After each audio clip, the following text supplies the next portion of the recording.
All right, it is Monday, June 5th, 6 o'clock. We'll call our meeting to order and start off with the Pledge of Allegiance. I pledge Allegiance to the flag of the United States of America and to the republic for which it stands, one nation, under God, indivisible, with liberty and justice for all. Next, we'll have a roll call. Simonson. Yes. Rickrell. Yes. Lyon. Yes. Hollister. Yes. Coolman. Yes. Alinger. Yes. Holm. Yes. All right, item 4 is approval of tonight's agenda. So moved. A motion by Hollister, seconded by Coolman. If there's no discussion, we'll take the roll. Rickrell. Yes. Lyon. Yes. Hollister. Yes. Coolman. Yes. Alinger. Yes. Holm. Yes. Simonson. Yes. Item 5 is public participation. Is there anyone in the council that'd like to address the council? Anyone on Zoom? If not, we'll move on. Item 6 is our consent agenda, consisting of the minutes from the May 15th, 2023 regular city council meeting, bills payable through June 5th, 2023 in the amount of $55,854.21, renewal of a Class C retail alcohol permit filed by More Local, renewal of a Class C alcohol license filed by the Fraternal Order of Eagles, number 3866. Item E is a renewal of a Class E liquor license filed by the Decker House Hotel. Item F is a renewal of a Class B retail alcohol license filed by Can City.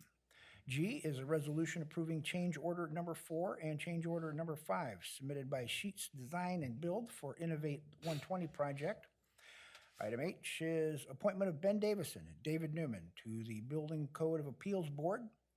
Item A is the renewal of cigarette permits for Main Street Tobacco, HyVee Dollar Fresh, Can City, Casey's number 2578 and Casey's number 2846, Kwik Star number 212 and Kwik Star number 894, Fareway, Walmart, Dollar General, and KJ's Convenience. So moved. Okay, we had a motion by Hollister, Second. seconded by Holm.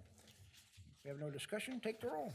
Lyon. Yes. Hollister. Yes. Coolman. Yes. Alinger. Yes. Holm. Yes. Simonson. Yes. Rickrell. Yes. Okay, that passes. Item 7, old business. Number A, ordinance amending Title III Community Protection, Chapter 21, Section 5, Administrative Property Enforcement of the Code of Ordinances, and this is our second reading. Anything you want to add, Josh? Yeah, thank you, Mayor. I really don't have much to add. This is a lighter but longer agenda, and I thought I'd take this agenda to get a couple things proposed to you that I've been sitting on for some time and will help us do some good proactive work. This is nothing new. We've gone over this a couple times now, but this is essentially, again, taking that $60 but escalating to 90 fee and just having it be a $60 flat fee. It doesn't add any actual city ordinance that's not already present. Brendan and I have gone over this quite a bit. This particular one would add littering to the current list, and we haven't heard any public comments regarding either of the next two items here. So with the supermajority, if it would be appropriate to you all, we'll recommend approval and possibly skip to the third reading. So moved. Okay, we have a motion by Hollister, Second. seconded by Rickrell. And if we have no discussion, then take the roll. Hollister. Yes. Coolman. Yes. Alinger. Yes. Holm. Yes. Simonson. Yes. Rickrell. Yes. Lyon. Yes. Motion to suspend the rules and go to the third reading. Okay, we have a motion by Hollister to Second. and a second by Lyon. If we have no discussion, take the roll. Coolman. Yes. Alinger. Yes. Holm. Yes. Simonson. Yes. Rickrell. Yes. Lyon. Yes. Hollister. Yes. We have a Make motion. the motion for the third reading. Second. We have a motion by Hollister, seconded by Lyon to have a third reading. If there's no discussion, take the roll. Alinger. Yes. Holm. Yes. Simonson. Yes. Rickrell. Yes. Lyon. Yes. Hollister. Yes. Coolman. Yes. Okay, motion passes. Item B is an ordinance amending Title III Community Protection, Chapter 20, Section 5, Administrative Traffic Enforcement of Maquoketa Code of Ordinances, and this too is a second reading. Go ahead. Thank you, Mayor. Same drill here.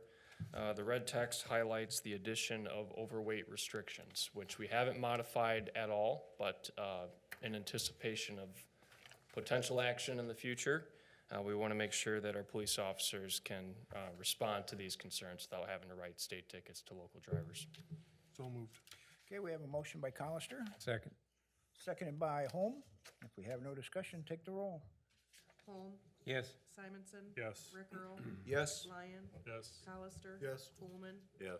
Alinger. yes, Motion to suspend the rules and move to the third reading. Second. Okay, we have a motion by Colister, seconded by Lyon to go to the third reading. If we have no discussion, take the roll. Simonson. Yes. Rick Earl, Yes. Lyon. Yes. Colister. Yes. Coolman, Yes. Alinger. yes, Holm, Yes. Motion to approve the third reading. Second. We have a motion by Colister to have the third reading, seconded by Lyon. Go ahead and take the roll. Rick Earl, Yes. Lyon. Yes. Colister. Yes. Coolman, Yes. Alinger. yes, Holm, Yes. Simonson. Yes. Okay, motion passes. We move now to item 8, new business. A is a resolution adopting a fund balance minimum policy. Go ahead. Thank you, Mayor, Council. Finance and Personnel Committee heard this one last month. Largely, we brought on our audit firm. We didn't have an investment policy. We didn't have a purchasing policy. We needed those two right away. We did that. I've been referring to that quite a bit over the last year and a half. They mentioned it at our initial meeting about establishing a fund balance minimum policy to make sure that councils after you will have at least some standard to live by, so that in the future you have a better chance of fiscal sustainability as the years move on. So these most of the time apply to more operating-based funds, things like your road use tax, things like your general fund, the water fund, wastewater fund, those sorts of larger operation-based funds, as opposed to capital improvement-based funds. So with this one, we presented a few different options. GFOA recommends at least a 2-month minimum of reserves in case there was trouble ahead for any reasons. Very similar to your own personal finances, that you don't want to live paycheck to paycheck. You want to have some sort of balance available to your accounts if something goes bad. So here, it's an internal objective that we've had, at least in our budget documents, to be able to sit here and say, hey, well, our general fund's operating above a 25% reserve right now. By most standards, that's good. And we'd like to keep that, and we'd like to put it to policy and apply it to our other funds as well. Andrea White, our finance clerk, was well-trained basically to have $1 million in the account. That's below 25%, but certainly better than a 2-month reserve. Finance and Personnel Committee recommends moving forward with that 25% reserve. So moved. Okay, we have a motion by Colister, Second. seconded by Rickrell, or Holm, excuse me, seconded by Holm, sorry. That's okay, Bill. Easy. All right, if we have no discussion, take the roll. Lyon. Yes. Colister. Yes. Coolman, Yes. Alinger. yes, Holm, Yes. Simonson. Yes. Rick Earl, Yes. All right, it passes. Item B is a resolution authorizing the city clerk to make appropriate interfund transfers of sums and record the same in an appropriate manner for the amended fiscal year 22-23 budget for the Maquoketa, city of Maquoketa. Thank you, Council Mayor. I don't have a lot to add on this, other than the fact that it's routine budget business for our finance clerk to reconcile these transfers in and transfers out by council resolution. That's why it's before you tonight. It's the same thing last year. So moved. Okay, motion by Lyon, second, seconded by Alinger. And if there's no discussion, go ahead and take the roll. Colister. Yes. Coolman, Yes. Alinger. yes, Holm, Yes. Simonson. Yes. Rick Earl, Yes. Lyon, Yes. Okay, motion passes. Item C is a resolution approving estimated bid in the amount of $46,200 submitted by Harder Custom Pumping for the biosolids removal project. Thank you, Mayor, Council. I'll defer to Jeff here in a minute, but the language of your resolution is intentional because it's an estimated bid. The true price is based on the cost per gallon. And so the last time we did this was at least a couple years ago. That service was for 893,000 gallons. And Alliance's bid docs, we estimated up to 1.4, which I suppose is possible. But your bids here shown are .033 is the lowest we did receive. Alliance has good work history with Harder Custom Pumping. We do recommend this. I don't think there's any choice in the matter. We have to pump away the biosolids in the first place, so this is the best we can present to you tonight. Jeff, do you have anything else to add on this? Just that it's every 2 years that we have this done. I think you've pretty much touched on everything else. Unless there's any questions. So moved. Okay, we have a motion by Lyon, seconded by Alinger. There's no discussion, take the roll. Coolman. Yes. Alinger. Yes. Holm. Yes. Simonson. Yes. Rickrell. Yes. Lyon. Yes. Colister. Yes. Okay, motion passes. Item D is a resolution adopting the complete streets policy. Thank you, Mayor, Council. So this has been in the background for me for some time as we're thinking about grants in the future. Modern cities, or I shouldn't say modern cities, but larger metros are adopting these complete streets policies that really only apply to new subdivision builds and new roadway builds, that as you're constructing new streets, all you're doing is considering all roadway users, not just cars on the road. And it helps you at least acknowledge as a council that that's a policy that you will consider as development happens, and that when you're going after grants, you have this policy to fall back on. So to have something in effect that's also fluid and non-restrictive, that's what's in your background tonight. And the expectation is basically to incorporate the construction of streets in a manner that's friendly to people that have mobility issues, ADA or senior citizens for that matter, where, you know, a bad sidewalk or lack of can create a real issue for them. And so I recommend this. It's something that I feel is, again, non-restrictive. You know, we have the build over at Meadow Park subdivision that follows this. The subdivision behind Walmart has sidewalk in it going in as homes are built, and it's a nice wide street too that would follow something like this. This does not apply to a street maintenance project like the mill and fills. So this does not mean if you're doing a mill and fill project, you're going back and having to redo right-of-ways and put in trails and those things and bike lanes. Okay, So moved. okay, we have a motion by Lyon, Second. seconded by Rickrell. If there's no discussion, take the roll. Alinger. Yes. Holm. Yes. Simonson. Yes. Rickrell. Yes. Lyon. Yes. Colister. Yes. Coolman. Yes. Okay. Resolution passes. Item E, the resolution adopting and accepting Maquoketa's housing action plan.